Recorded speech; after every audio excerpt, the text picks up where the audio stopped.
Hi friends, ఇవాళ చూడండి మా ఇంట్లో చాలా రోజులు అయిందనమాట నాకు ఇష్టమైన కర్రీ వండుకొని కొరిమేల ఇగురు పెట్టానమాట. ఇదిగోండి వేడి వేడి కూర. నాకు మామూలుగా చేపల కూర తినాలంటే తలకాయ అంటే చాలా ఇష్టం అన్నమాట. సో ఈ తలకాయలో గుజ్జు ఉండదు, అయినా సరే ఈ తలకాయ తినాలనిపిస్తూ ఉండిద్ది. నాకు చేపల కూర చాలా చాలా ఇష్టం, చాలా బాగా వండాను.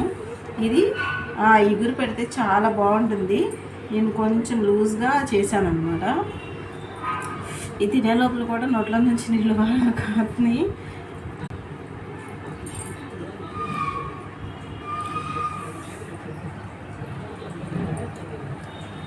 వేడిగా ఉంది,